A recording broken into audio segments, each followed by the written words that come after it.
आप देख रहे हैं जैन समाज की आवाज, महाराष्ट्र जैन वार्ता।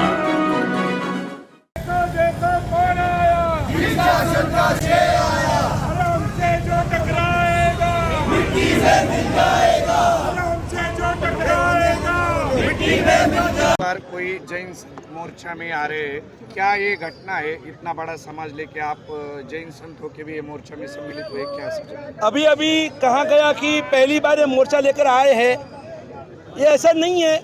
कई बार हमने आज तक मोर्चे निकाले हैं और हमको आश्चर्य इस बात का होता है कि हर बार हम निवेदन देते हैं, हर बार हमको आश्वासन दिया जाता है, हमको फंसाया जाता है और आगे कुछ होता नहीं है।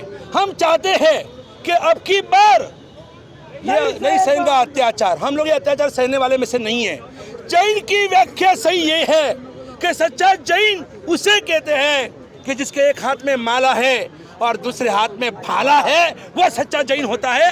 आज तक सिर्फ हमने दुनिया ने हमारी माला देखी है, लेकिन अगर आप हमारे इस सहिष्णुता का अंत आ जाएगा तो हमारे हाथ में माला और भाला दोनों हाथ में आ जाएंगे। और जो काम सरकार ने करना है, अगर सरकार नहीं करेगी तो वो काम हम जरूर करेंगे। हम जैन तीर्थों की भी रक्षा करेंगे और हम हिंदू तीर्थों की भी हम रक्षा करेंगे। इतने सक्षम हमारे जैनियों को हम बनाने वाले हैं।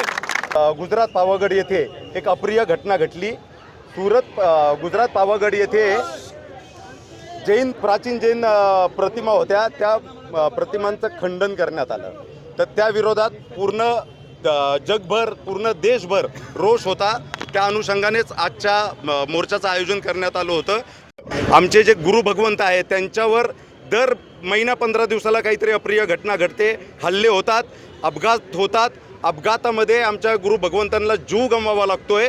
ते हे सगळं कुठंतरी थांबलं पाहिजे, याच्याकडे प्रशासनाचं लक्ष गेलं पाहिजे। आणि आमचे जे प्राचीन तीर्थ आहे, आमच्या प्राचीन तीर्थावर पण, मग ते संमित शिखर जे असेल, गिरनार जे असेल किंवा पालिताना असेल, असे बरेच असामाजिक तत्व आहे जे त्यांच्यावर कब्जा करायचा प्रयत्न करीत आहेत। या सगळ्या गोष्टींचं लक्ष आकर्षित करण्यासाठी, प्रशासनाचं याकडे लक्ष आकर्षित करण्यासाठी म्हणून आजचा हा मोर्चाचं आयोजन करण्यात आलं होतं।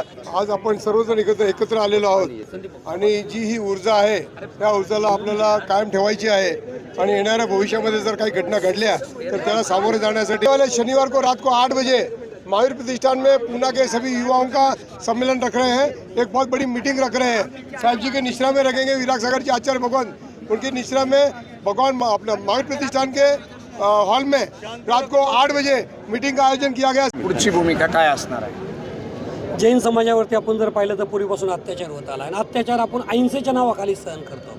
तर इथून पुढे आपला प्रत्येकाचा अजेंडा हा राहील का आपण अहिंसावादी आहे, परंतु नपुसक नाही। अहिंसेच्या मार्गाने आपण चालू, पण कुणी जर आपल्यावर वार केला तर तो वार झेलून त्याच्यावर प्रतिवार करायची ताकद पण आपल्यामध्ये आहे।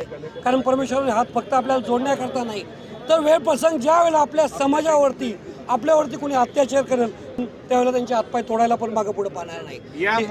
या मोर्चामध्ये कुठल्या संघटनेच्या अंडर हा मोर्चा काढण्यात आला आहे? कुठल्या जैन संघटना याच्यामध्ये सम्मिलित आहेत? याच्यामध्ये जैन सकल संघ आहे, पुण्यामधील पूर्ण 4 संप्रदाय आलेले आहेत, जैन सेना उन्हा ते आहेत, सर्व पक्षांचे नेते आहेत, सर्व पक्षांचे ट्रस्टी, मंदिराचे ट्रस्टी, स्थानकाचे ट्रस्टी, जो सामाजिक एक उपक्रम चालवतो पुण्यामध्ये, ते सगळे इथे आलेले आहेत। बऱ्यापैकी त्यांचे कोण ना कोणी प्रतिनिधी इथं आले आहेत। मोठ्या काल काही थोडंसं निगेटिव्ह लोकांनी केलं का उद्या मोर्चा नाही आहे, परंतु ज्याला धर्माच्या बद्दल आस्था आहे, ज्याला आपल्या समाजाबद्दल आस्था आहे, तो इथं आला आहे। काही लोकांनी आपल्या व्हॉट्सअपवर सपोर्ट पण केला आहे का आम्ही येऊ शकत नाही, पण आमच्या शुभेच्छा आणि तुमच्या कार्याच्या बरोबर आहे।